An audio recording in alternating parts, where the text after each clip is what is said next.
hukum Oke. Taurat. Kenapa nggak disembah? Ya. Nah, tadi aku kasih analogi. Masa abang sekelas ini pintar berdebat tapi nggak bisa membedakan antara subjek dengan objek? Jadi gini, Oh, kalau mundur ada lagi. aturan di Karena kelas, otak orang ini nggak nyambung, nggak nyambung ada Le, aturan di kelas. otak-otak orang Masa ini. aturan yang di kelas abang hormati, bukan gurunya? Sabarlah, Gimana sih? sabarlah, Padahal aturan dari sabarlah, kelas itu kan dari santai. gurunya. Gimana dong? Iya, aturan dari kelas Gimana, dari ayo? kelas. Aturan yang ada di kelas adalah dari guru. Gimana? Yang kita Iya, sembah terus yang abang hormati siapa? Aturannya atau gurunya?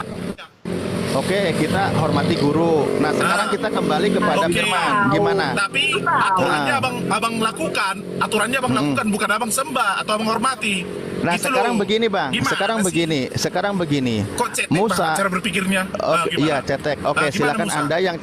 Anda yang cerdas jawab pertanyaan yang Anda analogikan ya. Oke, sekarang Iya. Terus Nabi gimana? Nabi Musa menerima firman dari Tuhan. Iya. Kan gitu. Menerima firman Iya. dari Tuhan, dia menyampaikan segala firman atau banyaklah, ada Nabi Yeremia juga gitu kan. Nabi Yeremia juga menerima Iya. firman, Nabi Musa menerima firman dari Tuhan. Nah, sekarang Iya. yang disembah itu siapa, Bang? Yang disembah itu siapa? Aduh. Ah, Kok pertanyaannya gini, tapi kalau dibilang cetek, orang yang dibilang cerdas. loh, katanya Yang Anda disembah ya cerdas. Tuhan Allah. Iya, aku cetek. Iya. Silakan jawab. Iya. Nabi Yeremia. Udah, aku jawab. Baca kejadian 16 biar tahu. Loh, enggak usah Baca kemana-mana kejadian dulu. 16 biar Ini, tahu. loh, ini sedang membahas tentang analogi ya. Ini sedang membahas tentang analogi. Ini Iya, siapa itu yang analogi. nulis? Kejadian 16 itu analogi nubuatan yang noise, Ismail dan maaf, keturunannya. Pak, boleh di-mute dulu siapa? Aduh, keras banget. Takut Mohon, kamu Pak. dari Nah. kemarin kamu takut saya. Loh, Kamu takut kok tiba-tiba? Pak. aku takut kalau debat dengan saya. kehilangan Dari kemarin. dirimu. Oke, Karena baik saya memang tanya lagi ya. otak-otak mereka ini nggak nyambung, Le. Baik, saya Nggak tanya nyambung. lagi. Saya Jadi tanya kejadian lagi. 16 Tadi itu membuat mengulas dengerin, bahwa Bang. Ismail dan dengerin, keturunannya dengerin. itu Bang, dengerin, Ismail Bang. dan keturunannya itu Bang, adalah keledai jangan liar. ajar Jadi di saya. mana-mana Ya. dia akan berontak. Dengerin, Bang. Benar. Dengerin, Bang. Jadi Nggak kejadian usah kemana-mana. Ismail dan Benar. keturunannya itu adalah keledai liar. Jadi di Benar. Loh, kok mana-mana jadi mereka lari menanduk. kemana-mana Karena ini? apa? Karena sakit Bang, hati. Bang. Iya, karena Anda mau- sakit oh, hati ya udah. waktu itu. Jadi Anda mau keturunan mengamalkan itu ajaran kasih di sini dinubuatkan. sebagai umat Makanya muslim kita- yang menghargai, silakan Iya, memang. tunjukkan Nah, ajaran kasih Anda itu di sini, silakan. Nubuatan langsung Ya udah, dari silakan. Allah. Silakan tunjukkan ajaran kasih Anda di sini, Nubuatan silakan. Saya langsung diam dari Allah. ya. Jadi kejadian 16 Iya, silakan. Anda mau menyampaikan apa? ini bukan kebencian, justru Nabi Loh, Ismail ngapain Anda itu, bawa-bawa ya, itu? Nabi Ismail, dia Orang diusir lagi waktu- jelas-jelas yang sedang dibahas Nah, itu harus tadi. Dengerin, Iya, Bang, dengerin. kebenarannya Tolong ya, makanya tolong ya. tingkah laku Dengerin. tingkah lakumu itu Dengerin memang, kalian. memang sudah dinubuatkan. Dengerin. Lo kalian malah disebut ular beludak nanti, repot Takut pula kan? aku. Benar, Nah, benar. sekarang Yang begini. ular beludak itu kalian, deh. Sekarang Betul, begini. kan? Oh ya udah remahan. Ya udah maaf kata ya guk kata Yesus. Oke. Oke, saya kembalikan lagi ya. Jadi Kembalikan di lagi mana-mana tadi. itu makanya Loh, berontak diam terus. kawan. Benar. Diam kawan. Keledai Diam liar. diam. Tidak akan mengerti. Diam. Keledai liar, Diam. iya keledai liar. Karena Ye- Benar, benar. Yesus Kita malah usah menyebut orang di luar orang Yahudi. semua Dia menyebut kebencian itu karena keledainya liar. Jadi Loh ini kenapa sih? nubuatannya di tempat dia Bu Hos, diutus dimanapun dia akan Joka bangkit ini turunin berontak. aja Bu Hos. Dan Ngajak apa saling turun hujat aja, saya tapi nggak saya mau. udah sebutin kebenaran. Yang penting kebenaran itu harus dikasih tahu. Jadinya nanti kita hujat-hujatan loh. punya Saya nggak mau ajaran hujat-hujatan. kasih. Enggak, Saya nggak mau hujat-hujatan. Itu memang nubuatan, baca, buka, coba buka, open di situ, Ya udah. Ya, bukan keledai liar. Oke, tadi Ustadz Ali manggil saya ini. Joka, kamu naik ke sini mau ngajar ribut atau mau diskusi? Mau diskusi. Terus kenapa kamu nggak Iya. mau diam di orang ngomong? Enggak, karena gini. Enggak, dan ingat Saya mau loh kasih orang-orang tahu dulu, dengerin biar ya. kalian sadar. Enggak dengerin. Anda Betul, baru biar naik, kalian dengerin sadar. diam ya. Enggak, justru Anda harus sadar dengerin ya. Anda baru naik. Lalu kami sedang membahas dengan nyalain tema yang sedang dibahas apa. Anda tanpa Karena permisi dasar dari ngomong-ngomong, tiba-tiba dasar ngomongin dari- keledai. Apa hubungannya? Iya, itu Iya. ada hubungannya. Kelakuanmu itu dari tadi ngeyel terus. Oh, kamu Nah, mau memang ini, betul. Joka. Joka. Ini jangan bentar, orang yang Ustadz Ali, kehilangan biarin saya. keledai lagi protes Udah Ustadz ini. Ali, biarin saya. Gara-gara Jangan dicuri. kotorin mulut Ustadz Ali, biar saya aja. Joka, Anda mau menyamai kenapa dengan keledai? Emang jangan samakan kami dengan Tuhanmu yang menetek. Udah. Hah? Gak terima kau?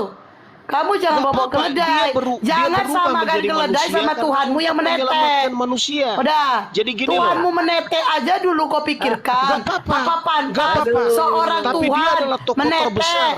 Apa pantas Tapi- seorang Tuhan menetek? Itu yang harus kau Nggak pikirkan. apa-apa, tapi umatnya- Jangan umatnya naik-naik punya kau di kasih. sini bikin ribut. Saya Umatnya juga punya bisa. kasih. Dan dia Ya, punya kasih. selagi kau menuhankan Ismail orang, itu- inilah Ismail ajaran kasih yang itulah- dibawa Joka ya.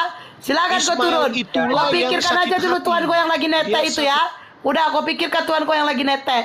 Selesai. Naik bikin ribut. Tadi kita diskusi nyantai-nyantai. Udah. Untuk Wow. baru naik ya nanti sabar dulu gitu, tunggu dulu. Ya kan, pahamin dulu arah diskusinya seperti apa, jangan nyerang pribadi atau personal. Dari tadi tuh Yegar, Elkan itu nggak nyerang kok. Makanya kita santai aja, Bang Ali, saya, Bang Nazari, Pak Musa, santai, jangan kepanasan gitu. Diskusi. Tanya Pak Elkan gimana Pak Elkan dari tadi? Santai kan? Nggak ada panas, dingin di tempatku ini daerah dingin bang, nggak ada panas di sini bang, aman. Oh, nggak usah panas lah gitu lah. Ya, oke lanjut lagi Bang Alif, lanjut. Panas memang, Ya. memang kita orang Batak kayak gitu logatnya bang, jadi nggak usah ke dalam hati, nggak usah baper. Enggak lah, bukan. Kan beda, barusan mah beda, ya. Tidak seperti itu juga gitu loh. Kalau berargumentasi makanya baca isi kitabnya baik-baik supaya tidak menghujat. Ketika tersudut oleh argumentasinya sendiri pada akhirnya menghujat, itu yang tidak dibenarkan ya. Jadi belajar Yang- dulu. Yang terhujat itu siapa? Gini, kalau kalian minta penjelasan, maunya terima gitu. Jangan provokasi terus, pertentangan terus. Artinya kalau nggak mau, ya nggak usah diskusi. Kalau mau ini minta klarifikasi. Dalam ranah berdebat itu memang harus mempertahankan argumentasi. Terkecuali kalau kita curhat-curhatan. Ini loh kalau di dalam Islam begini. Argumen itu mengeluarkan argumen, berdebat itu mengeluarkan argumen, tapi jangan dipotong-potong pembicaraannya. Nih, coba baca apanya. Ini apa grupnya ini? Diskusi apa Oke. perdebatan? Coba baca. Yuk, baca. udah, yuk kita kembali ke tema. Yuk kita kembali ke tema. Ini ya kawan-kawan ya. Gini, ketika tadi mengilustrasikan seorang guru menulis tulisan, maka yang ditaati adalah guru. Sekarang saya tanya ya, contoh sederhana, ini pertanyaan cetek tapi orang cerdas sekelas S3 tolong menjawab. Ketika ya Tuhan menurunkan firman-Nya kepada Nabi Musa, siapa yang mesti disembah di sana? Gitu loh. Tuhan ya, karena mereka percaya kepada firman-Nya itu yang apa yang diturunkan. Oke. Firman yang diterima oleh Nabi Musa yang disebut Torah bukan Tuhan kan, tapi firman Tuhan, bener nggak? Tuhan karena melambangkan dirinya, Hah? lambangkan sifat dirinya. Berarti Tuhan pernah ada pada diri Musa? Enggak. Musa itu ciptaan Ya, kun fayakun. Itu Musa itu adalah kehendaknya, bukan firman-Nya. Firman-Nya itu hanya satu, anak tunggal Bapa. Ini gimana sih? Ya udah oke ya, tapi tetap ya Anda meyakini bahwa Torah juga adalah Tuhan. Itu ya, silahkan. Itu aku Tuhan, hargai bukan imanmu. Tuhan. Firman Tuhan. Lah, saya Tahu tanya nggak? makanya tadi apa yang disebut firman Tuhan, apakah Tuhan menurutmu? Kau bilang iya. Iya, firman Tuhan itu emang adalah Tuhan. Firman Tuhan, iya. Nah, itu mewakafkan dirinya kau sendiri yang bilang. Kenapa aku pula yang dituduh salah? Bang, Iya, tadi iya, kan emang. sudah saya jelaskan bang. Firman itu ada subjek, ada objek, ya kan? Ada yang harus dipatuhi, ada yang harus disembah. Tapi semua itu adalah firman, bang. Saya udah jelasin tadi sampai pakai Firman analogi guru iya, dan siswa. tetapi berani Ada menyem. guru buat Oke. aturan di kelas. Terus Ya, apa kita lagi kembali. yang mau dipertentangkan kan udah Oke, kasih kita penjelasan, kembali. Bang. Oke. Tahu Oke, tahu kita tahu nggak kembali. firman Tuhan? Tahu nggak 10 firman Tuhan? Kita kembali Tunggu, ya. tunggu, Oke, tunggu, itu tunggu. tadi Musa. Nah, sekarang Musa kan menerima firman dari Tuhan. Apakah Yesus menerima firman dari Tuhan? Iya. Dalam kemanusiaan. Betul kan, sepakat? Firman, Mbak Dalam Alif. kemanusiaannya dia menerima Firman. karena dia sekaligus pelaku firman, pembuat firman. Dia adalah firman. Oke, saya minta keseragaman dari kawan-kawan Kristen di sini menjawab, apakah Yesus menerima firman dari Tuhan? Iya, dalam kemanusiaannya. Yesus itu melakukan kehendak Bapa. Loh, pertanyaan saya loh, Pak. Pertanyaan saya bisa dipahami nggak? Apakah Yesus menerima firman dari Tuhan? Iya, dalam kemanusiaannya. Sebab Dalam dalam kemanusiaannya firman-Nya, ya. dia itu pelaku firman, dia itu pembuat firman. Iya, Dia memang adalah dia firman. manusia, Bang. Makanya yang saya tanyakan ini tentang Yesus yang manusia, Bang. Iya. Apalagi Makanya sih ribet sebagai amat. manusia, kodrat ilahinya Iya, jangan dilupakan. Yesus yang manusia ini Itu tak boleh menerima dilupakan. firman dari Tuhan, kan gitu. Iya. Nah, udah selesai kan? Yesus manusia firman dari Tuhan, sebagaimana juga tertulis di Yohanes 17 nomor 8. Segala firman yang engkau sampaikan kepadaku telah kusampaikan kepada mereka, dan mereka menerimanya. Mereka di situ siapa? Para pengikutnya. Artinya Yesus estafet aja. Yesus menerima firman dari Bapa. Nah, Bapa memberi firman kepada Yesus. Yesus menerima, Yesus sampaikan juga kepada pengikutnya. Pengikutnya juga menerima. Ketika dikatakan Yesus dan Bapa adalah satu, pengikutnya yang menerima firman juga sama satu juga dengan Yesus, sama satu juga dengan Bapa. Memang Yesus manusia di situ, Bang. Apalagi, makanya bukti Yesus sebagai manusia tadi sudah kita katakan, baik di Yohanes 14 ya 24 bahwa apa? Dan firman yang kau dengar itu bukanlah daripadaku. Itu pengakuan Yesus. Artinya Yesus itu bukan sang firman, tetapi sebagai penerima firman. Karena dia tidak pernah mengklaim dari dirinya sendiri. Manusianya dia adalah Aduh, muter-muter. penerima firman. Loh, Dalam kok kodrat muter-muter? ilahinya, sang firman Ini itu punya adalah ayatnya pemberi tuh firman, kan. pemberi wahyu. Benar. Makanya kita harus Ketika memiliki Yesus itu dua kodrat ilahi, yang dua kodrat daripada melakukan, Yesus, yang dua kodrat sang melakukan. firman. Kok yang melakukan, Bang? Kita ini membaca yang tertulis di ucapan Yesus itu sendiri. Kan gitu. Dan firman yang kamu dengar itu, dengerin Bang, saya tanya nih. Dan firman yang kau dengar itu bukanlah daripadaku. Nah, Yesus mengklaim punya dia sendiri atau bukan di sini? Bukan. Ya Yesus itu udah. pelaku. Yesus itu pelaku firman. Iya, pelaku firman karena dia menerima perintah. Betul. Terus yang salah di Ah. mana? Yang salah di mana? Ya, para nabi itu begitu, Bang. Para nabi kan begitu manusia. Lah iya, Pelaku salahnya di firman. mana? Iya, makanya itu Salahnya nabi di mana? penutup, nabi daripada nabi. Ya, kalau untuk konteksnya sebagai seorang manusia, seorang nabi utusan Tuhan, nggak ada yang salah. Nah, kan Emang kok gak ada salah. Nah, emang gak ada yang salah. Dia juga penerima firman, dia juga manusia, dia juga adalah nabi dari segala nabi, nabi penutup. Karena dia adalah sejatinya pewahyu itu. Dia mewahyukan, memberi Kok pada diri pewahyu sendiri. itu? Bagaimana mungkin pewahyu orang dia aja menerima wahyu? Ya, Coba. itu dalam kodrat ilahinya, Bang. Kita tidak bisa mengerti cara kerja Allah. Kalau Abang cara kerja Allah mengerti, berarti Loh, Abang kalau Anda tidak ngerti cara kerja Allah, kenapa Anda menyimpulkan Yesus sebagai pewahyu? Iya. Anda lebih ngerti dari Yesus. Jadi Yesus itu kan kelemahannya gimana gini, sih dalam kodrat eh, manusia? kita nggak bisa, ini kawan-kawan kita yang seberang ini kurang bisa membedakan situasi waktu Yesus jadi manusia dengan Tuhan. Di situ kendalanya, makanya analoginya nggak dapat, Bang. Jadi seperti ini, Bang, saya sebelum keluar ini ada kerjaan, saya kasih penjelasan sedikit deh, Bang, ya. Mohon diterima ya. Nah, nanti terserah apalagi pertanyaan berikutnya. Begini, Bang. Jadi apa dasarnya Tuhan harus turun ke dunia, Bang? Menurut Alkitab yang saya pelajari, Tuhan Yesus itu turun ke dunia gara-gara satu, yaitu manusia itu sudah jatuh ke dalam dosa. Cakep. Semakin lama nanti dunia ini akan semakin lama nanti dunia ini akan hilang dengan dosanya. Semakin jauh dari Cakep. Tuhan.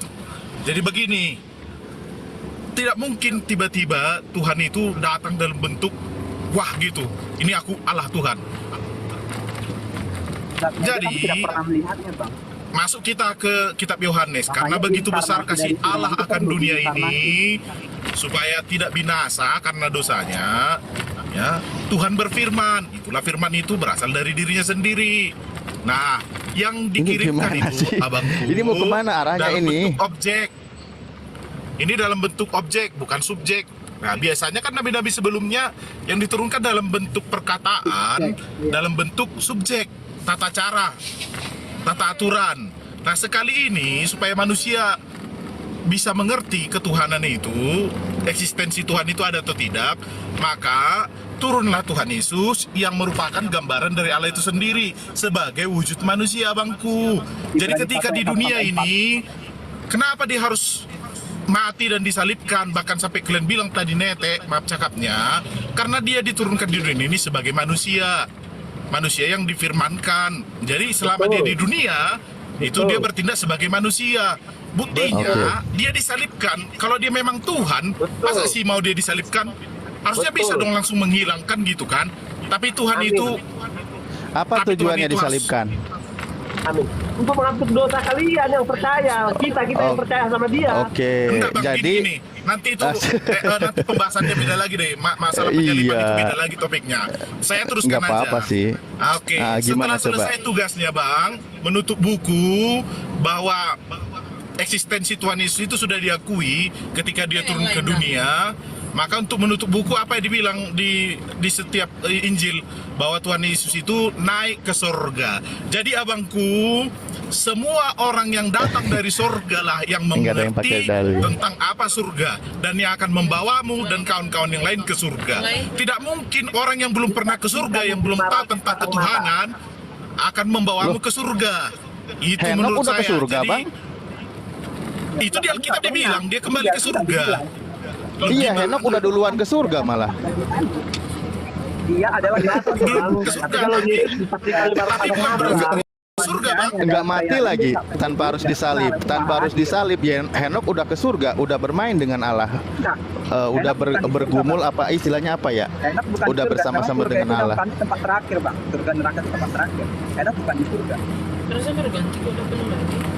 Itu salah penjelasan Abang. Henok nggak ke surga Bang. Itu situasinya beda, bukan membawa dia kembali ke surga. Loh, Jadi dia intinya bersama gini, dengan Allah.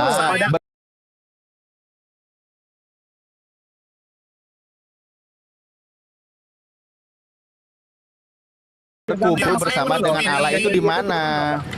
Nah, nanti makin melebar lagi. Ya udah, abang mau di closing gimana coba biar selesai abang. Nanti malah banyak muter-muter. Tapi pakai dalil loh bang, diskusinya biar enak. Ya pakai dalil kan, orang tertulis kok Tuhan Yesus kembali ke surga. Emang saya ngarang-ngarang? Emang saya mendongeng? Oke, gini aja bang. Jadi gini, intinya kenapa saya kokoh memilih iman saya di Kristen adalah siapa yang pernah datang dari surga itu yang akan membawa saya ke surga. Tidak akan mungkin orang yang tidak tahu apa kehidupan di alam baka, tidak tahu apa wujudnya surga itu akan membawa saya ke surga. Itu aja intinya. Di mana dalilnya? Semua ada itu di Injil bahwa Tuhan Yesus itu kembali ke surga, kembali ke Allahannya setelah menjadi manusia. Tunggu bang. Kalau menurut dalam teks asli itu bukan surga, tapi samayim ataupun langit ataupun aranon. Ya, jadi bukan surga. Surga itu hanya terjemahan LAI saja. Dalam teks asli itu samayim. Iya, samayim. Atau aranon. Referensinya dari mana itu? Referensinya dari mana? Kok bilang kayak gitu kembali ke langit? Dalam teks asli itu udah baca kitab ini. Beda dia. Oh, jadi bukan ke surga. Surga itu hanya ada di dalam LAI saja. Dalam teks asli itu aranon atau samayim. Iya, saya ikuti deh. Oke, dia ke langit. Ngapain di langit? Dia terbang gitu di langit gitu. Ngapain di langit coba? Itulah kita kuat. Coba gimana? Kalau saya ikuti deh jawaban abang. Tuhan Yesus itu kembali ke langit. Ngapain di langit? Iya, dia kan di langit. Dia kan pelaku firman. Dia kan penyediaan. Ya ayatnya gitu gimana orang dia ke langit? Lah, itu makanya memahami isi Alkitab itu harus artinya jeli. Arti dari ya, harus jeli lah betul. Bukan, harus jeli betul. Makanya langit yang ya udah dimasukkan kembali itu ke topik bukan aja, kembali ke topik. Benda. Kembali ke topik. Jadi itu kembali ke topik. Menurut saya terserah iman-iman non Kristen itu menanggapi ketuhanan Yesus seperti apa. Intinya adalah itu tadi closing statement saya bahwa setiap yang membawa ke surga, jalannya ke surga, tahu jalannya ke surga, itu adalah orang yang tepat untuk membawa kita ke surga. Apa katanya? Akulah jalan dan kebenaran. Berarti namanya jalan cuma dia. Tidak ada pernah nabi yang mengatakan akulah jalan, ikutlah aku. Amin. Itu mungkin. Terima kasih. Selamat siang. Terima kasih. Tuhan. Oke, baik. Sebelum nanti berbagi dengan saudaraku yang lain ya, izin. Ini ujung-ujungnya ternyata Yesus sebagai jalan. Bismillahirrahmanirrahim. Ya, sedikit ya. Bismillahirrahmanirrahim. Yasin wal Qur'anil Hakim innaka minal mursalin. Bahwa demi Al-Qur'an yang penuh hikmah, sesungguhnya engkau Muhammad salah satu sebagian daripada utusan Allah. Di antaranya termasuk Yesus juga utusan Tuhan, Musa utusan Tuhan. Ala siroti mustaqim, engkau berada di jalan yang lurus. Nah, nabi kami pun berada di jalan yang lurus. Jalan yang lurus menuju kepada Tuhan. Makanya di ayat lain surah 42:53 dikatakan bahwa innaka latahdi ala siratim mustaqim. Sesungguhnya engkau membawa petunjuk kepada jalan yang lurus bagi siapa yang mengikutinya. Namun dia katakan dia tetap sebagai manusia, bukan Tuhan, Bang. Nah, kalau Yesus dikatakan sebagai akulah jalan dan kebenaran dan hidup, mestinya abang itu cobalah cerna kalimat itu. Karena ada terjemahan Anda sendiri yang versi lama justru menguatkan, akulah jalan untuk mengenal Allah. Jadi Yesus itu jalan untuk mengenal Allah, bukan Allah itu sendiri. Benar. Ya kenapa Anda menyembah jalan, Bang? Loh, Salahnya kenapa Anda dimana? menyembah jalan? Masalahnya juga Nggak jalan apa-apa. sementara. Oh, nggak apa-apa. Dia langsung Ya firman. kan Kami itu iman mengadakan kami. adalah firman Ngapain kalian yang repot? Oh Dari ya, sisi iya. kemanusiaan, Ya kalau kan? itu Anda yakini, imani, ya saya serahkan kepada Anda. Saya nggak akan debat. Kalau udah Ya, mengatakan kenapa itu kalian iman yang komen? kami, Kan itu masalahnya. Sementara kalian bukan. aja rukun iman itu ada 6. Ya udah. Salah satunya percaya kepada kitab suci. Kok kalian nggak punya Injil? Gimana ceritanya itu tuh? iman kami, ya sudah imani saja dan jangan banyak bertanya gitu ya. Jadi kalau sudah bilang ini iman kami, ya sudah, tidak usah diskusi, tidak usah berdebat lagi. Untuk apa? Karena sudah Bang, tanya imani boleh nggak, saja. Enggak, kalian kan hanya mencela. Kok kalian hanya baca kitab satu ayat. Makanya seperti yang dibilang si Jegar tadi tuh baca satu perikop, Bang. Karena Loh, abang tadi sudah udah, Bang. bilang, Tadi udah satu Nah, iya, perikop loh. iya. Tadi udah satu Makanya perikop. Makanya. Kalau kamu Bahwa penggal, Yesus itu Alkitab itu seperti perlu surat yang saksi. diwahyukan kepada kami. Kalau Ya, kamu tadi- penggal ayat Yesus perlu saksi. 1, Kenapa sih? Jadi kalau Yesus itu Jadi- nggak mau bicara sendiri, harus ada saksinya. Contohnya dia, para nabinya, rasulnya, itu maksudnya bukan, itu. Bang.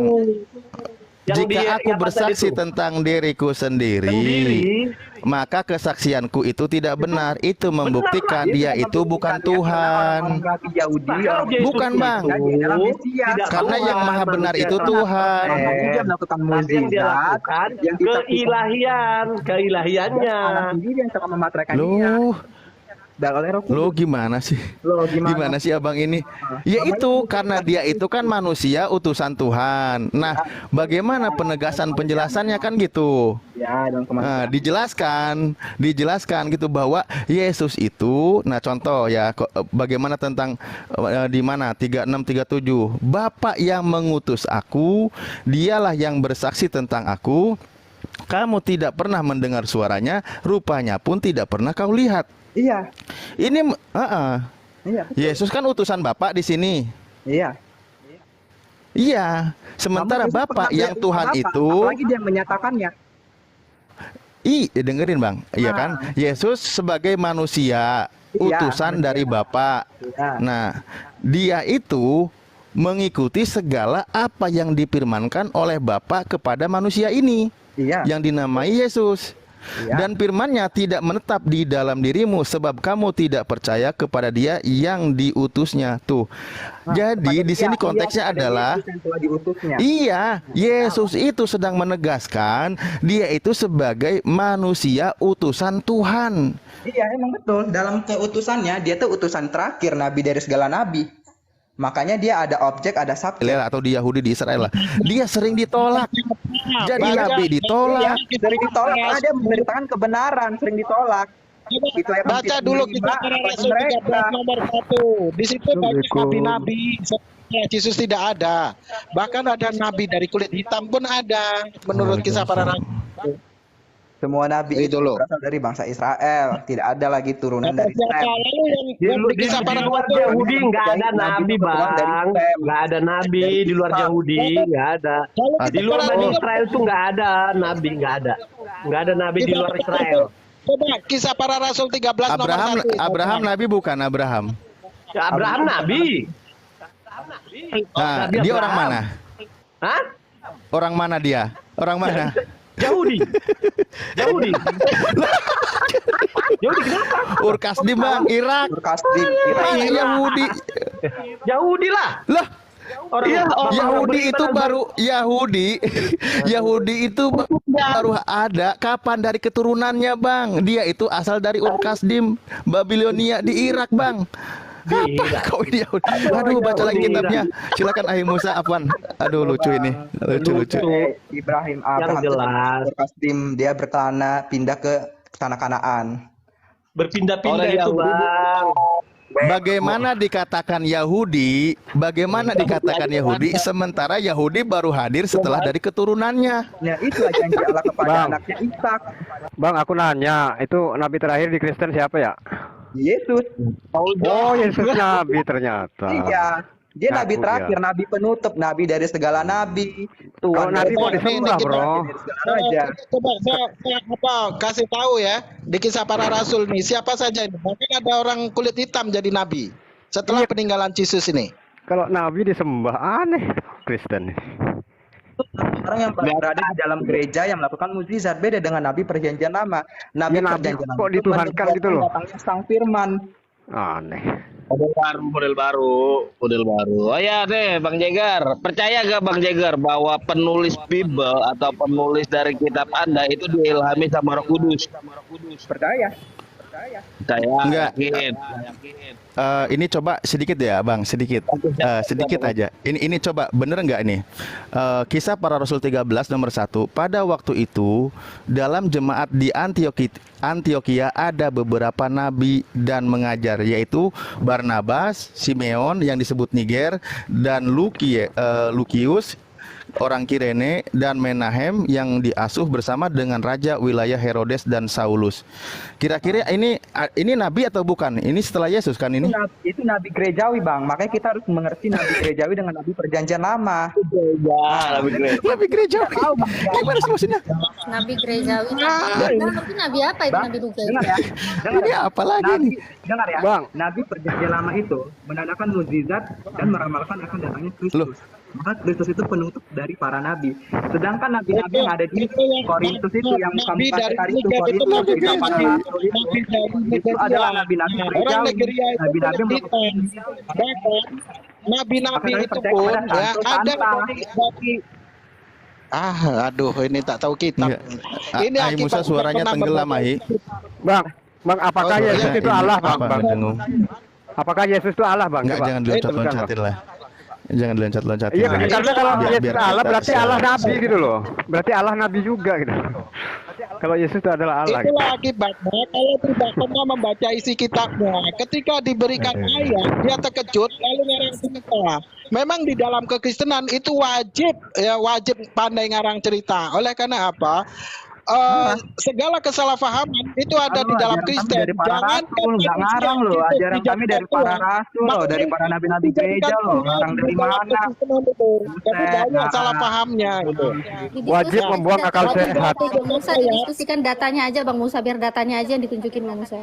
Biar mereka yang Iya. Oke, nanti saya tunjukkan ya, malaikat dianggap Tuhan oleh orang-orang Kristen ini. Saya tunjukkan, tunggu. Oh iya, Di tahu kisah para tahu. rasul. Mana kan Yesus Bang kan Alif, berdoa dengar belum, Bang Alif? diangkat oleh malaikat kan? Iya, tahu aku kisahnya. Silakan Bang, silakan yang lain. Maaf, berbagi diskusi. Oke, selamat siang Momo.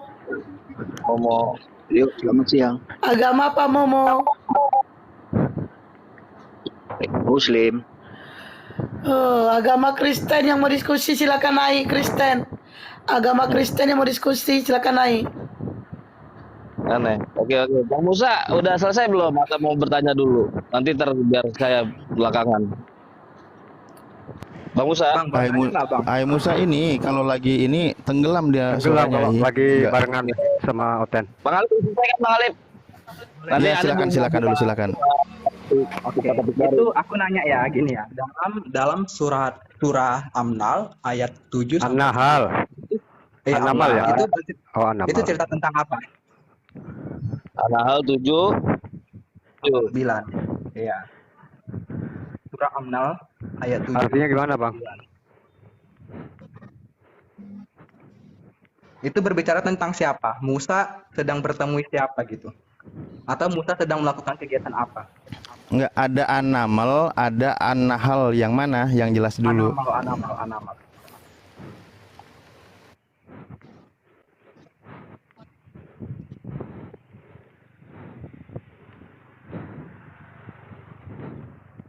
Ya, dibacakan. Oh ya silakan aja. Oh silakan Bang Alip dulu aja, Bang Alip. Enggak, suruh dibacakan dulu apa poinnya. Bacakan baru jenis tafsiran dari Kemenak ya, aku mau ya. Karena tafsiran dari para pemerintah itu lebih fair menurut aku. Ya baca aja bang. Ini oleh Bang Alip bang. Terjemahan aja bang, gak usah yang Arabnya deh, terjemahannya aja. Iya terjemahannya lah.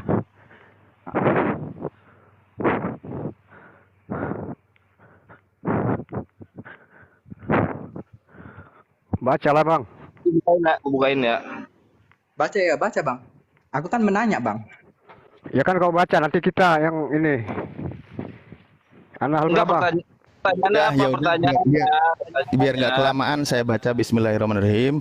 Idqala Musa li ahlihi inni anastu naro saatikum minha bi khabarin aw atikum bisyihabin qabasil la'allakum tolun. Ingatlah ketika Musa berkata kepada keluarganya, sesungguhnya aku melihat api, kelak aku akan membawa kepadamu kabar darinya, atau aku membawa kepadamu suluh api agar kamu dapat berdiam ya di sini. Terjemah gimana? Kenapa? Ayat 8-nya 9-nya itu tadi ayat 7 tadi. Ayat 7 apa ayat 8? Gimana sih? Ayat 7, 8 dan 9. Maka tatkala dia tiba di tempat api itu, diserulah dia, telah diberkahi orang-orang yang berada di dekat api itu dan orang-orang yang berada di sekitarnya, dan Maha Suci Allah Tuhan semesta alam. Terus pertanyaannya? Lalu itu yang berbicara itu siapa? Musa kah yang telah diberkahilah orang-orang itu atau Allah? Maksudnya gimana sih? Bingung loh aku ini. Yang ini loh, telah diberkahilah orang-orang yang berada di sekitar api. Itu yang berbicara itu Musa atau Allah, maksudnya gitu. Oh, pala maja anu dia an amburika mang pinnari wa mang haulaha. Yang diberkahi di sekitarnya. Oke, kita baca ya. Yakni setelah Musa sampai ke tempat api itu, ia melihat pemandangan yang sangat menakjubkan, lagi sangat hebat. Api itu menyala di sebuah pohon yang hijau. Semakin besar api itu menyala, maka semakin hijau pula pohon tersebut. Kemudian Musa mengangkat pandangannya ke atas, dan ternyata ia melihat bahwa cahaya api itu menembus langit. Nah, mengenai bahwa diserulah dia bahwa telah diberkahi orang-orang yang berada di sekitar api itu. Menurut Ibnu Abbas, maka yang dimaksud ialah disucikan, sedangkan yang dimaksud dengan dan orang-orang yang berada di sekitarnya ialah para malaikat. Demikianlah menurut apa yang dikatakan oleh Ibnu Abbas. Jadi yang di sekitarnya adalah para malaikat. Yang sekitarnya para malaikat. Berarti yang berbicara itu berselah dia. Berarti yang berbicara itu adalah Allah gitu. Musanya. Yang mana? Yang ini. Yang telah diberkahilah. Orang-orang itu yang berbicara itu Musa atau Allahnya, Bang? Aku cuma nanya itunya aja.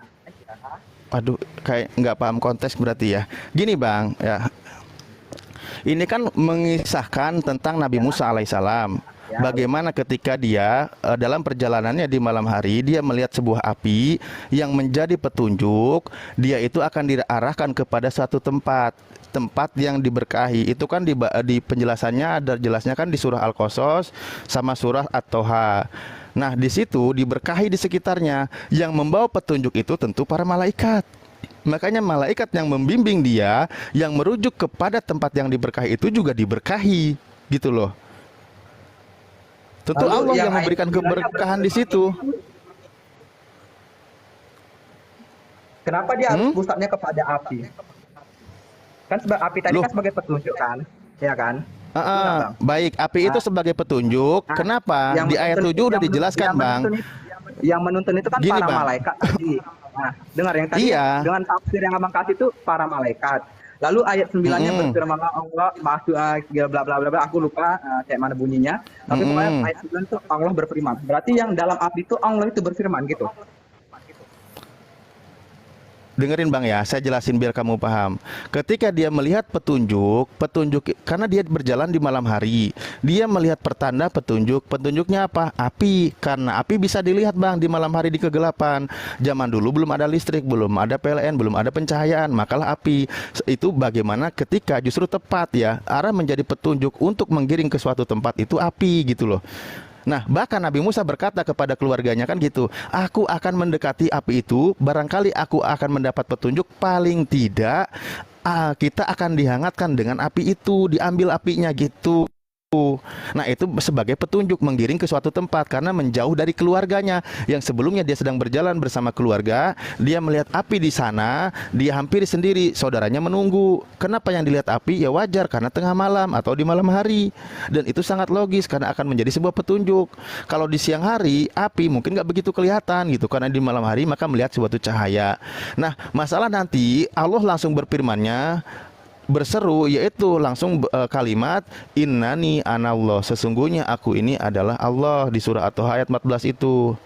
Ya, kalau kami insya Allah tidak akan salah menuhankan Bang, tidak ada yang salah menuhankan. Para malaikat utusan Tuhan itu memang selalu yang membimbing jalannya. Tempatku lagi adzan lagi ya. Saya izin mute ya, maaf tadi Bang Oji juga. Bang. Itu yang berbicara dari yang berbicara itu dari semak apinya atau Allahnya langsung berbicara dari langit gitu, maksudnya itu aja loh. Oh, itu sebagai titik koordinat dia paham di situ. Makanya di dalam Al-Qur'an surah 42 ayat 52 dikatakan wa makana li basyarin ayyukalimahullah illa wahyan aw miwaril hijab. Tidaklah patut bagi Allah berbicara, berkomunikasi langsung dengan manusia, berkomunikasi dengan manusia kecuali pertama melalui wahyu, diberi pemahaman. Wahyu itu bisa datang dari mimpi dan seterusnya. Aw miwaril hijab, atau di belakang tabir, di mana tabir itu disiapkan oleh Tuhan, seperti contoh kita kisah Musa ini. Nah, di situ ada tempat dia berarah ke sana, tabir yang sudah disiapkan, lalu dia mendengar seruan Tuhan. Bukan Tuhan ada di situ, tapi dia diberi pendengaran dari tempat itulah dia mendengar seruan dari Tuhan. Hanya Musa yang mendengar. Oke, lanjut ya. Tempatku lagi adzan. Semoga udah paham. Kalau yang sudah sederhana tolong jangan dibikin rumit, dan kalau yang rumit selalu dibikin sederhana. Ya, izin ya, saya izin mute lagi adzan. Jadi tuduhannya apa Bang? Tuduhannya Bang? Coba baca surah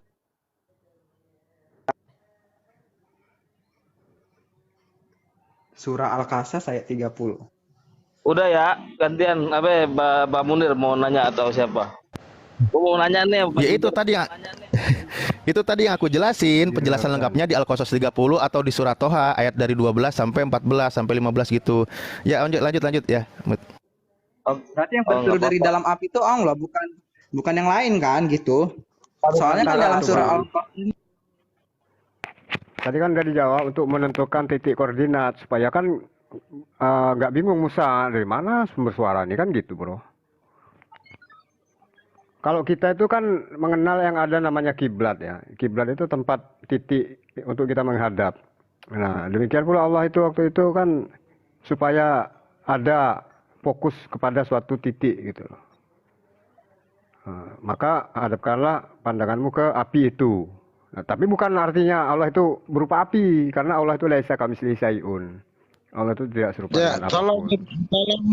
Tolong besarkan nih bukti kesalahpahaman Kristen dari sejak semula.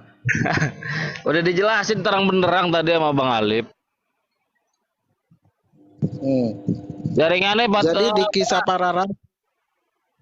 Kenapa Bang? Jadi di kisah para di kisah para rasul 10 nomor 4 di situ malaikat masuk ke dalam rumahnya ya. Namun orang itu salah paham, malah mengatakan berkata kepada malaikat itu ketika malaikat bertanya, lalu dia menjawab, "Ada apa Tuhan?" katanya. Padahal jelas-jelas itu malaikat. Disinilah timbul timbul kesalahpahaman di dalam kekristenan tuh. Nah, ayat berapa? Ya. Berapa Bang? Ketika KPR 10. Kisah para rasul.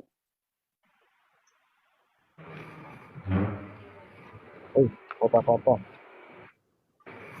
Kisah para rasul 4 ayat. Nah, itu kan. KPR 10. Malaikat itu takut. Ia berkata,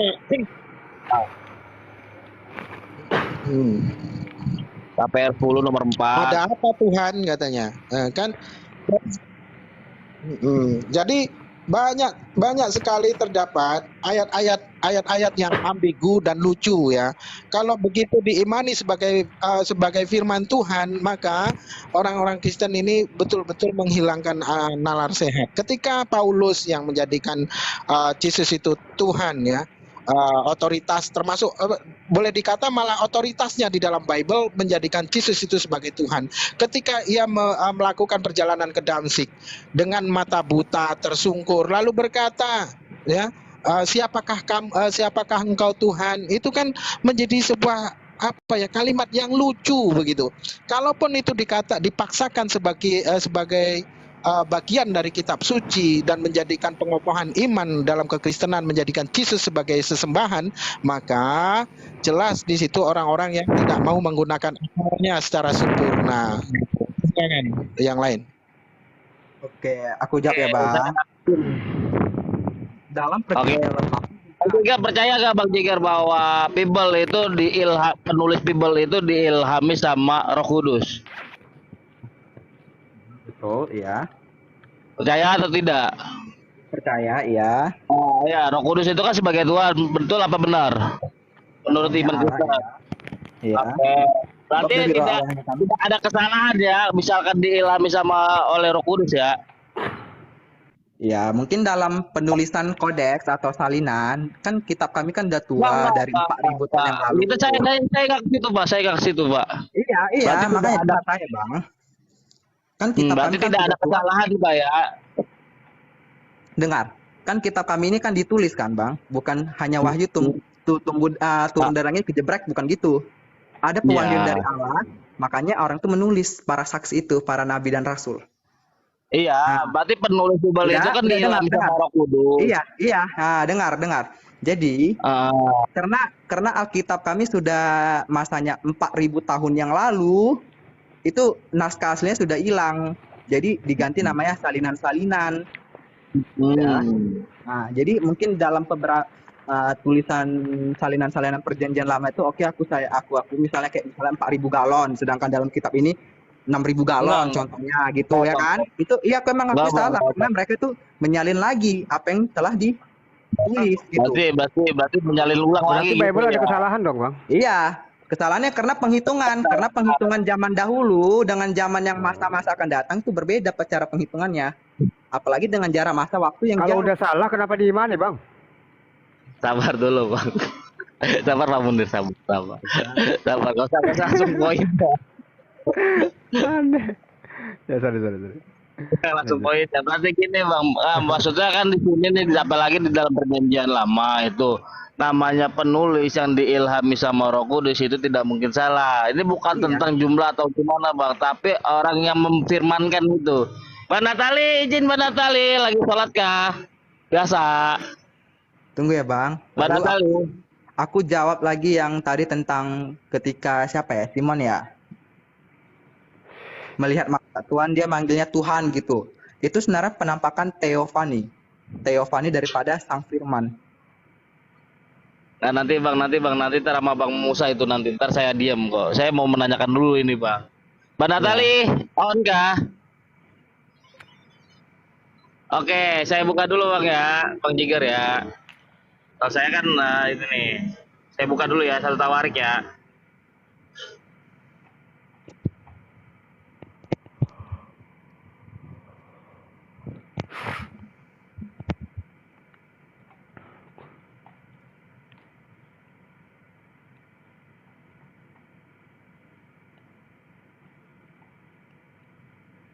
Oke, ambek. Mai, izin dong, gedein dong.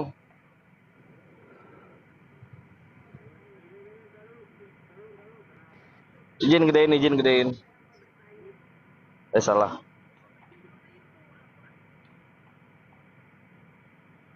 Oke, di satu tawarik Bang. Bang. Tawarik ya. Satu tawarik 21 nomor 1. Di sini siapa Bang yang membujuk Daud untuk menghitung orang Israel? Tunggu ya, rasanya nggak bisa dibesarin nih Bang. Ntar ya. Satu tawarik berapa tadi Bang? Yang membujuk yang membujuk Daud untuk menghitung orang Israel itu siapa? Coba dibaca bang. Nah ini di 1 bang, 1 Tawarik 21 nomor 1.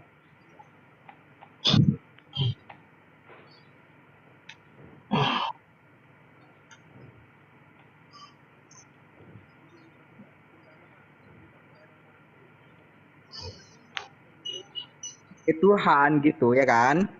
Tahu kan? Kenapa? Kan di kitab yang lainnya itu Tuhan kan, yang di situ yang iblisnya itu tadi. Kenapa? Kan tadi itu iblis. Namun di kitab yang lainnya itu Tuhan. Tuhan ngerti. Aku udah tahu itu terjadinya namanya salah salinan karena kitab kami itu kan sudah lebur. Kitab itu kan sifatnya kitab itu sifatnya kan makhluk, sedangkan kalam itu yang tidak makhluk. Maka daripada itu orang-orang dulu itu menyalin menggunakan akalnya, yaitu dengan hafalan. Berarti salah salin bang ya, ada kesalahan dari penulis. Aku tahu sebenarnya itu merujuk ke kalian. Sebenarnya banyak kayak tadi salah penghitungan, misalnya 4.000 galon menjadi 6.000 galon contohnya. Itu salah penghitungan karena dari masa ke masa penulisnya itu udah beda. Nah, berarti salah ya, ada salah ya. Oke, saya buka lagi bang ya. Oke, saya buka lagi. Bentar bang, sabar bang.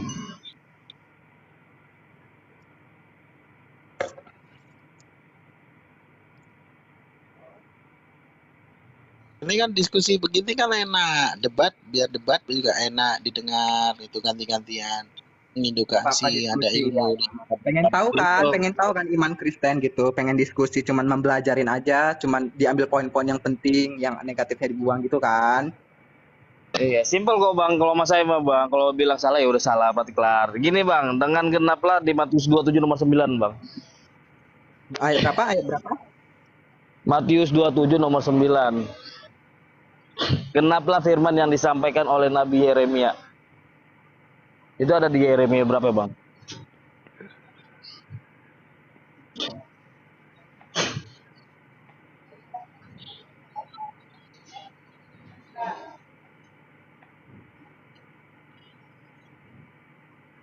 Tuh.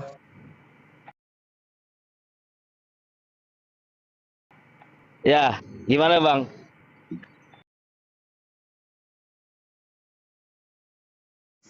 Ya, begini kan ya, dengan demikianlah genaplah firman yang disampaikan oleh Nabi Yeremia. Mereka menerima 30 uang perak, yaitu harga yang ditetapkan untuk seorang menurut penilaian yang berlaku di antara orang Israel. Nah, itu di Yeremia berapa ya, Bang? Apa yang ditulis sama oleh Matius, Bang? Itu tertulis di mana?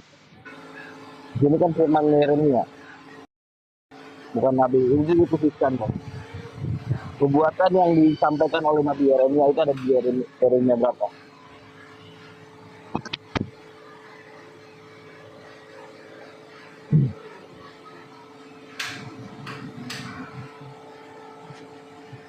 Bang, bang, bang,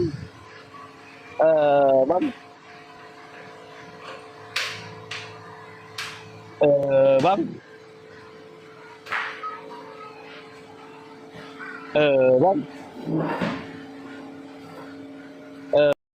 bang.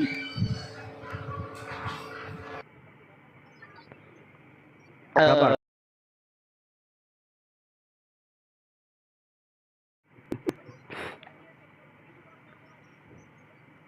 Ayo bang, silakan bang. Simpel kan, kalau mas saya mah simpel. Mau kalau bilang ada salah ya udah salah. Udah kan clear kan, nggak usah panjang-panjang. Assalamualaikum warahmatullahi wabarakatuh. Waalaikumsalam warahmatullahi wabarakatuh. Pelan-pelan aja Bang Oji, pelan-pelan aja biar lancar. Bang.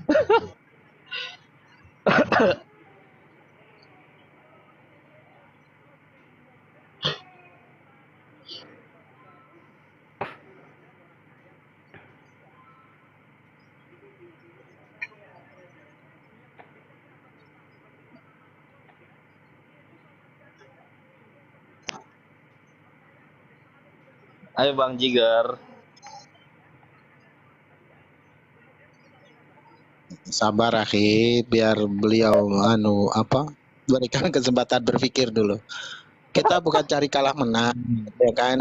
Kita bukan cari kalah menang, tapi kita menunjukkan kebenaran, gitu. Iya, masalahnya ini bang udah hampir berapa tahun ini nggak dijawab-jawab gitu. Ya ini mumpung lagi bagus nih, gambarnya bagus, audionya Bang Oji bagus nih. Biasanya nggak bagus ya, Bang? Kan penulisannya bukan di kitab Yeremia, namun di kitab Zakaria. Nah. Oh, bisa bang? Bisa. Ya bisanya gimana bang? Kok bisa nggak bang? Dia kan padahal Matius mengatakan yang dituju kepada Yeremia bang. Genaplah firman yang disampaikan oleh Nabi Yeremia, bukan Zakaria bang. Iya, Nabi Yeremia itu juga menulis kitab Zakaria. Kenapa? Nabi Yeremia itu juga menulis kitab Zakaria. Beda berapa tahun loh bang, Zakaria sama ke Yeremia bang? Hampir ratusan tahun bang. Beda zaman bang. Kalau abang bilang menulis di kitab Zakaria, yang nulis adalah Yeremia, itu beda berapa tahun bang? Berapa ratusan tahun bang? Bentar ya, saya cari jurnal. Ya, itu beda jauh loh bang, beda jauh bang. Dinalar dulu pelan-pelannya jawabnya Bang Jegar.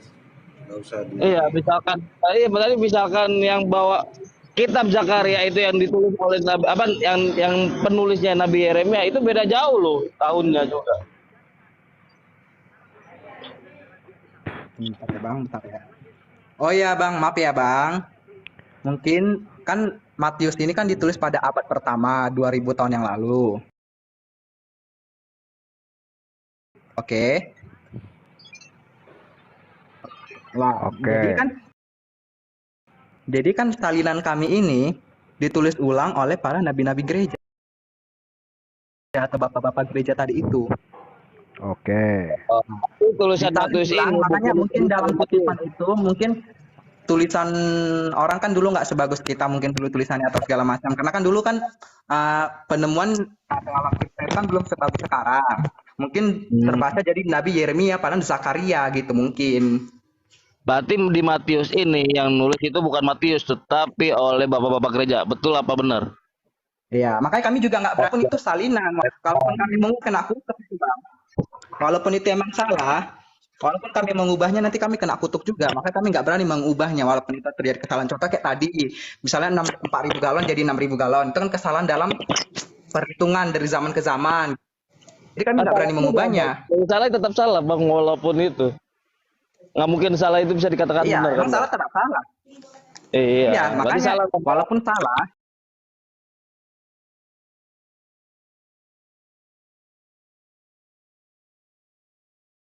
Ada salah ya, ada di dalam itu kitab jawabannya tadi 30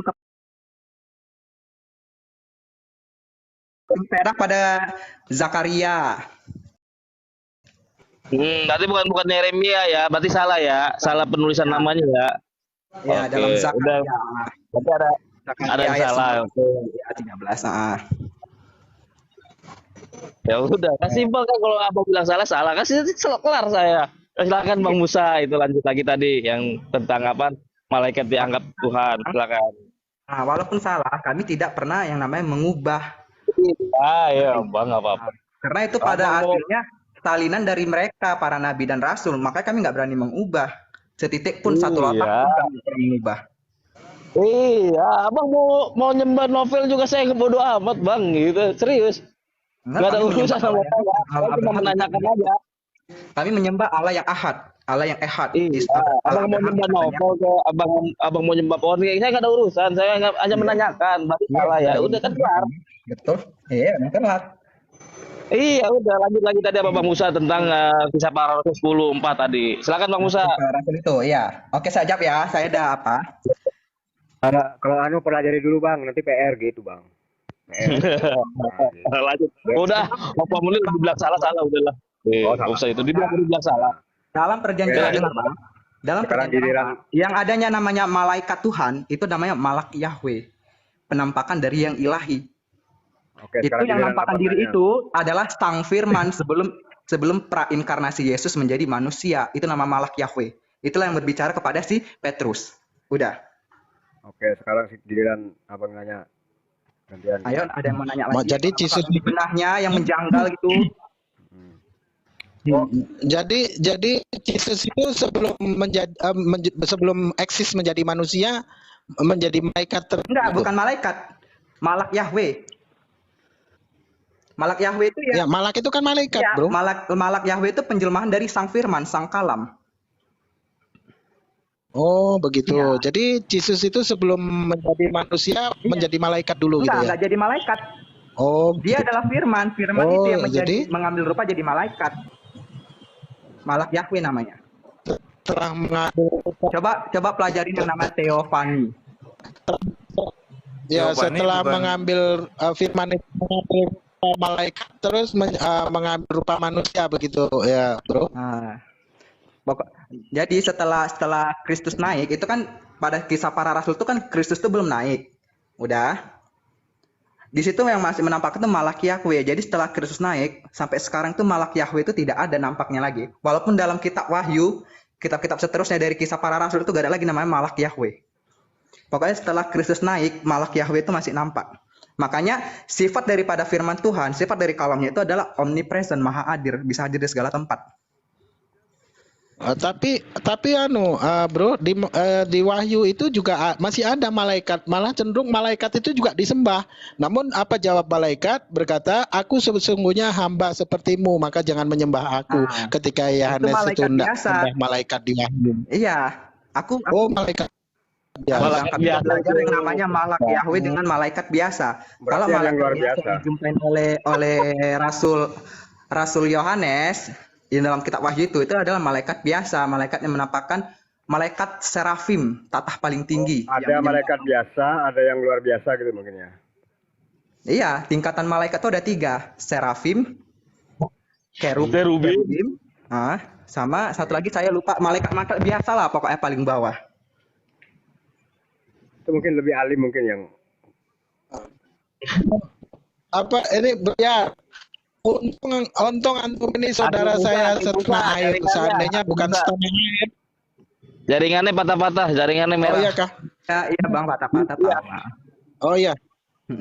Iya. Bro, siapa namanya? Bro Siar.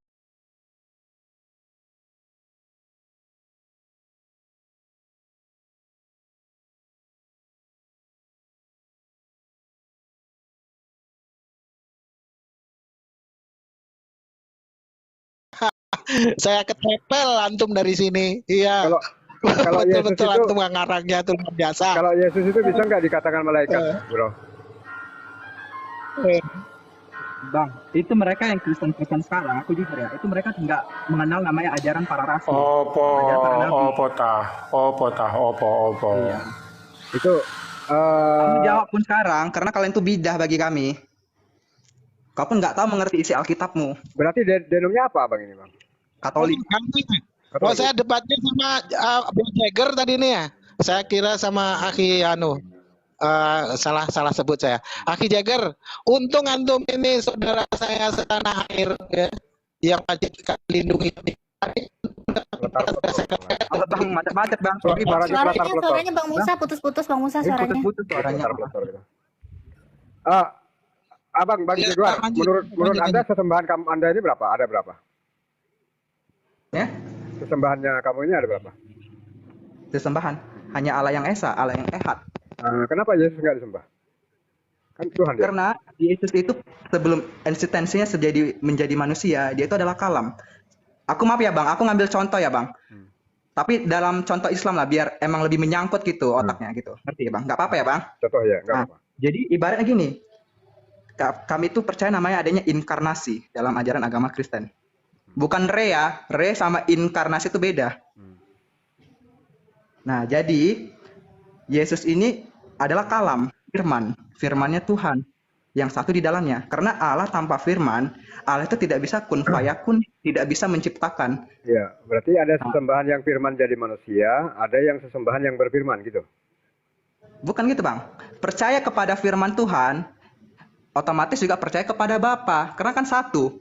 Gini, abang percaya kepadaku karena apa? Ada kata-kataku kan? Aku berbicara kan kepada abang kan? Abang bisa melihat watakku aku kayak mana? Aku bodoh kah? Aku pintar kah? Aku ini kah? Segala macam kah? Firman yang menjadi manusia ini disembah enggak? Iya, karena dia adalah firman sejatinya. Lebih tinggi derajatnya menjadi manusia daripada menjadi kitab. Menjadi hewan-hewan lain. Firman yang menjadi manusia satu. Terus yang berfirman. Nah, kan dua tuh. Sembahnya. Iya, terus. Ya berarti sembahnya dua tuh. Enggak, firman Allah tetap satu, maha hadir, omnipresent. Gini loh Bang. Maaf ya, aku ngambil perumpamaan tentang Islam ya. Kan kalau dalam Islam itu percaya Quran adalah kalamullah. Iya kan? Betul atau tidak? Iya, tapi bedanya nggak disembah kita. Iya, emang iya. Kalau mau jadi gini Bang, sebelum salah paham gini. Bentar Bang. Yang Iya, namanya bentar, yang namanya kalamu. Iya, aku yang jelaskan kalamullah, kamu nggak ada berhak gitu. Iya, aku tahu Yang maksudnya namanya- Bang. Tunggu, biarkan aku argumenku sampai habis Bang, tolong. Silakan. Biar Abang ngerti pemasukannya. Nah, tadi kan aku bilang Quran itu adalah kalam. Bentuk Quran sekarang apa? Mushaf, buku. Kitab kan atau buku kan? Iya. Namun kalam yang sejati itu berada di Ya, itu sifat Allah itu. iya, di Lahul Mahfud. Berada di kedekatan paling dekat daripada Allah. Makanya dia bukan makhluk, dia itu satu zat hakikat dengan Allah. Iya. Terus? Seperti itulah Yesus bagi kami, Bang. Dia adalah kalam. Makanya dalam Ibrani 1 ayat 1 sampai 4. Coba baca bagiku. Oh, berarti setara dengan Quran itu ininya statusnya. Analoginya. Setara dengan kalam, dia itu kalam. Namun dia mengambil rupa dalam wujud manusia. Kalau dalam Islam, kalam yang kekal atau yang tidak kekal, yang bisa terbakar. kalam yang kekal. Nah, dia mengambil wujud dengan menjadi kalam yang tidak kekal. Itu manusia kalau tadi itu. Kalau Al-Quran itu nggak kekal, kecuali yang berbentuk suara. Qul huwallahu ahad, Allahu Iya, akbar. berbentuk Nah, suara. itu yang nggak kelihatan itu, yang berbentuk suara tadi, itu yang bukan ciptaan. Iya, emang itu. Yesus seperti Sedangkan itu. yang kita lihat tertulis itu ciptaan. Iya, Yesus juga seperti itu. Jadi pada dasarnya Berarti kedagingan Yesus itu ciptaan. dengar dulu Bang. Jadi kalau Abang nggak dengar nggak bakal masuk. Iya, jawab aja. Dagingnya itu ciptaan atau bukan? Kalau secara kemanusiaan Yesus itu iya. Ciptaan ya. Namun eksistensi dia sebagai kalam yang kekal itu berada sama dengan Allah di Lahul Mahfud. Berada di kedekatan paling dekat daripada Allah. Itulah dia. Iya, maksudnya berarti fit ya yang daging itu ciptaan ya. Daging Yesus tulang. itu bukan ciptaan, maaf nih. Yesus itu bukan ciptaan. Oh, berarti salah kedua. Yesus itu dia nggak percaya kepada inkarnasi, bilang Yesus itu seperti itu. Aku juga izin ya sedikit mau sholat, cuman izin sedikit.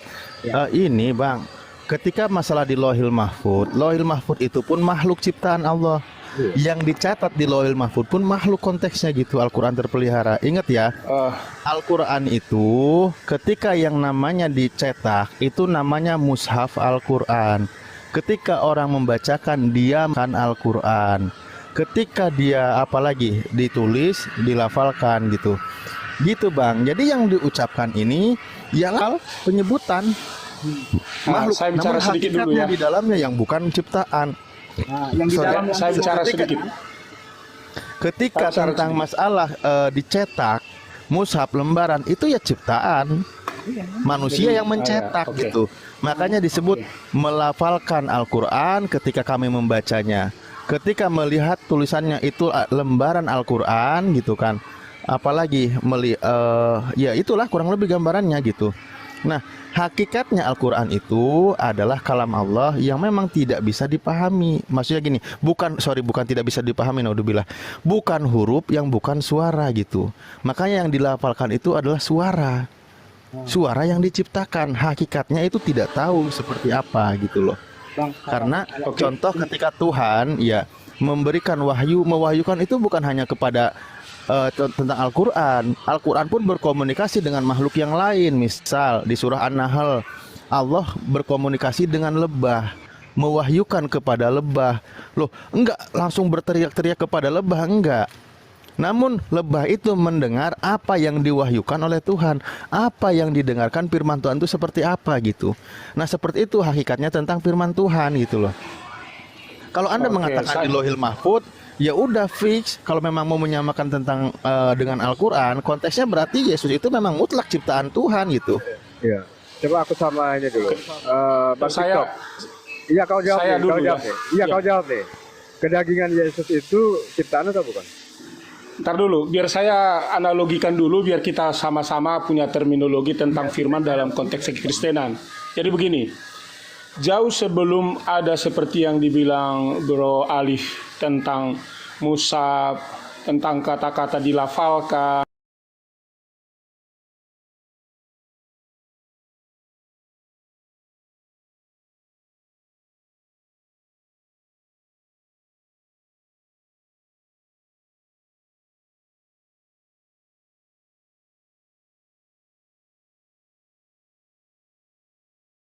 yang disebut dengan firman. Firman dalam arti bukan yang sekedar kata-kata, bukan yang sekedar bunyi, bukan hanya sekedar frekuensi, dan juga bukan hanya sekedar mushaf, atau kalau istilah kami disebut Alkitab, ya, atau perkamen, atau buku-buku yang ditulis. Tetapi di dalam pribadi Allah ada yang disebut dengan jiwa, pikiran, kehendak yang bisa berbicara pada diri Allah itu sendiri tentang keberadaan, kehendak, rencana, tujuan, bahkan dalam ciptaannya. Itu ada pada diri Allah itu. Nah, ntar dulu biar saya selesaikan. Ya, biar saya selesaikan dulu. Nah, ya enggak, ini urutannya biar tahu sistematika, biar kita tak paham. Nah, oleh karena itulah, kalau ketika kalian pahami tentang Yesus sebagai firman Tuhan, hanya sekedar ciptaan dalam arti karena berbentuk wujud sebagai tubuh, atau mungkin karena dia sudah menyampaikan kata-kata dicatat oleh murid-muridnya, dan itu sudah dikanonkan oleh para bapak-bapak gereja, itu tidak hanya di situ. Makanya seringkali di dalam debat kita nggak pernah masuk dalam terminologi karena pemahaman kita masih sempit tentang firman Allah itu. Nah, yang lebih tinggi daripada pengertian kata firman Tuhan itu, hakikatnya pada apa yang dipahami oleh kami Kristen yang tercatat dalam kitab adalah bahwa Allah punya pikiran, kehendak, rencana di dalam diri dia itu ada pada dia sendiri, dan itulah sebenarnya esensi daripada firman Tuhan yang sama dengan Allah itu, gitu. Oke, sekarang yang daging ini, yang daging dan tulang ini apa statusnya? Tuhan atau cuma sekedar manusia? Tuhan atau apa? Tuhan atau sekedar manusia yang daging Yesus dan tulang Yesus? Tentu karena pernyataan Alkitab adalah pada mulanya adalah firman itu yang sehakikat dengan Allah, firman itu bersama-sama dengan Allah, sehakikat dengan Allah, dan firman itu telah menjadi manusia, maka sehakikat yang daripada Allah itu otoritasnya total, itulah yang ada pada Yesus. Ya, artinya kami tidak hanya sekedar, iya, itu kami tidak lihat dari sekedar dia sebagai manusia, atau dalam bahasa Islam seringkali disebut ciptaan. Dalam hal pemahaman ciptaan pun juga kita harus kita tukar pikiran secara terminologi untuk kita bisa bedakan apa itu ciptaan, apa yang diciptakan gitu loh. Enggak, maksudnya dagingnya itu loh, ya, rambut panjang, yang panjang itu ada dagingnya, ada tulangnya itu, yang kelihatan itu Tuhan atau manusia? Kenapa? Itu punya sisi ketuhanan atau enggak gitu loh? Ya jelaslah sisi ketuhanan yang sudah menjadi manusia. Oke, berarti waktu mati itu masih Tuhan? Nah, itu manusia kan dia bangkit lagi.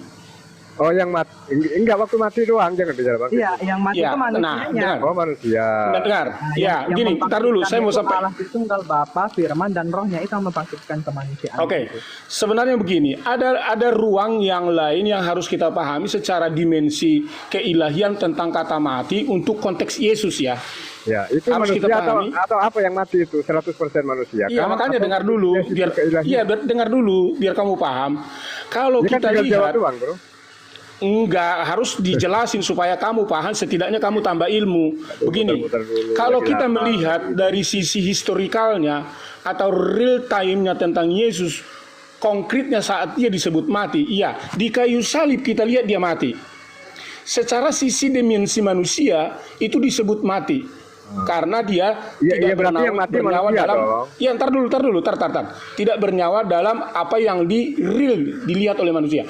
Tetapi ketika kita lihat dia dimasukin ke kubur, saat Yesus masuk ke kubur, maka kalau kita lihat dia mati seperti mati dalam arti maut, tapi cuma maut dalam arti total mati, itu harus menyatu dengan tanah. Dan pada saat murid-muridnya melihat di kubur, itu harus ada kalau betul-betul dia mati dalam maut. Tetapi kematiannya tidak, karena dia bangkit. Artinya kematian di sini harus kita pahami dari dimensi keilahian, bukan Oke, dari berarti- sekedar dimensi manusiaan. Berarti waktu 3 hari, berarti waktu 3 hari itu tidak benar-benar mati ya? Mungkin setengah-setengah mati mungkin. Makanya saya bilang tadi, secara dimensi manusia kematiannya seperti itu. Tetapi kalau kita lihat selama 3 hari 3 malam, di mana dia pada hari Minggu pagi-pagi dia udah bangkit, yang nggak sampai disebut 3 hari, dia udah bangkit, udah nggak ada di situ. Artinya dia udah nggak mati lagi, udah bangkit. Itulah Iya, dimensi keilahiannya. Waktu 3 hari mati benar atau enggak? Atau Nah, setengah-setengah mati? kalau Alkitab mengatakan sebenarnya kematian yang dimensi pertama itu tidak, karena ketika dia mati dia masuk ke alam barzah untuk melepaskan tawanan-tawanan yang sudah mati sejak zaman Adam, yang betul-betul mengikuti hukum hati nurani dan hukum Taurat. Apanya Dia yang ada di ditawan? sana. Yang di penjara apanya? Ya manusia yang sudah mati dalam tubuh itu, rohnya. Oh, rohnya di penjara. Iya. Mana ada roh bisa roh di penjara, Bu? Aneh. Loh, kan itu keilahian Allah. Hukum Allah kan setelah Kalau roh manusia nggak di dalam Kalau roh juga bisa penjara. setelah manusia mati di dalam di dalam pengkhotbah dikatakan ketika manusia itu pengkhotbah itu kurang lebih 1000 tahun sebelum Yesus udah dikatakan begini, ketika manusia mati maka tubuhnya kembali ke tanah dan rohnya kembali kepada yang punya roh itu sendiri, tetapi ditempatkan yang kalau kita pahami sekarang itu adalah Hades untuk orang-orang yang percaya, dan Hades untuk orang-orang yang tidak percaya, dan Firdaus untuk orang-orang yang percaya. Oke, sekarang kesimpulan, yang mati itu Tuhan atau manusia? Manusia. Makanya saya bilang Manusia. tadi dimensinya harus dipahami dulu. Iya, manusia saya katanya. jelaskan. Benar nggak? Itu manusia katanya tuh. Atau Tuhan? Iya, Atau yang matinya emang manusianya, tapi Oke. secara Allah kita nggak bisa kita menyalahkan dia. Oke, yang mati itu manusia. manusia. Dia manusia. Yang bangkit apa? Dia punya rambut, Yang dia bangkit manusia apa? seutuhnya. Namun dalam kealahannya Iya, yang dia mati. tidak mati. Buktinya kenapa Oke, dia bangkit pada hari ketiga? Tunggu dulu. Kalau Iya, kita yang mati kita jadi manusia. tanah. Kita dari Ya, tanah oke, kembali yang menjadi tanah.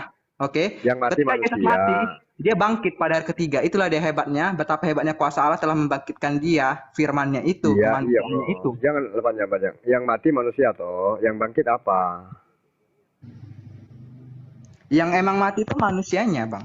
Bahkan dia yang berhak bangkit. memberikan nyawanya kepada Bapa. Aku nggak menanya nyawa, yang mati apa, yang bangkit apa gitu loh. Masa gitu aja bingung, bro. Yang mati kan manusia, yang bangkit itu apa? Tuhan atau manusia?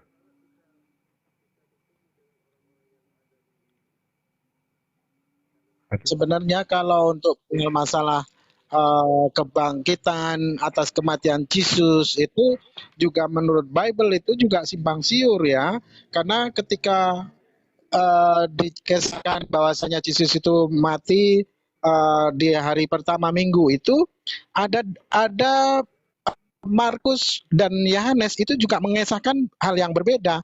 Ketika Markus mengatakan bahasanya Maria Magdalena itu dan rombongan ya serta Bapak Ibu RT RW berangkat ke kubur. Itu pada hari gelap. Suara putus. Gelap. Halo. Ya, Suaranya. Yang tadi kan yang nanya abang ini kan katanya, jadi yang mati itu siapa? Kemanusiaannya atau keilahiannya? Iya, yang mati kan Apa manusia, bro. Yang bangkit apa kan itu aja, bro. Kan yang mati udah clear nih manusia. Karena Itulah manusia tadi jawabannya. pergi ke alam maut. Ya. Tadi ulangi. Yang Jawabannya bangkit, itu ada di Yohanes. Di Yohanes. apa katanya? Putus, bro. Jangan di-mute, bro.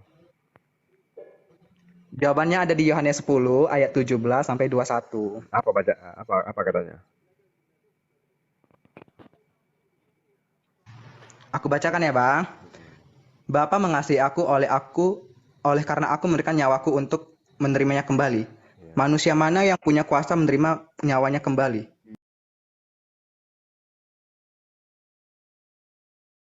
Iya, Tidak seorang pun mengambilnya daripadaku, melainkan aku memberinya menurut kehendakku sendiri. Aku berkuasa memberikannya dan aku berkuasa atas untuk mengambilnya kembali. Iya. Inilah tugas yang kuterima dari Bapakku. Berarti yang Maka bangkit itu timbullah sebagai pula apa? pertentangan di antara orang Yahudi Kan kalau kita secara lihat dari kacamata kita, manusia itu dari tanah, bertumbuh, berkembang lama-lama, mati, jadi tanah lagi kembali. Namun Yesus tidak berhak dia mengambil nyawanya dari Allah. Berarti dia adalah suatu entitas yang namanya memiliki nyawa, yang berhak otoritas atas nyawanya gitu. Tadi gini, saya mau jawab dulu komentar siapa tadi, Pak. Kalau saya dengar suaranya sepertinya suara Pak Raka ya. Di dalam siapa Raka ya? Nah, dia bilang ada kontroversi dalam kematian Yesus yang dicatat dalam Alkitab. Ya, kalau Anda memang masih dalam membaca Alkitab atau mempelajari Alkitab itu masih separuh-separuh, belum membacanya keseluruhan, baik itu dari Matius, Markus, khususnya secara keseluruhan Injil Sinoptik, Anda akan seperti itu pemahamannya. Tapi kalau Anda sudah paham semua, versi Matius, Markus, Lukas, Yohanes, bahkan di dalam berbagai literasi yang dicatat itu kamu selidiki betul-betul kalimat-kalimat mereka dan menggabungkannya dengan seperti apa sebenarnya tanggapan mereka, maka Anda akan berkata itu tidak ada kontroversi. Jadi orang-orang yang berkata kontroversi itu ada dua hal. Satu, kurang literasi dan kurang membaca Alkitab keseluruhan. Kedua, mungkin saja ada sentimen untuk memperkuat supaya apa yang dia tidak sukai sama Yesus itu dia analogi.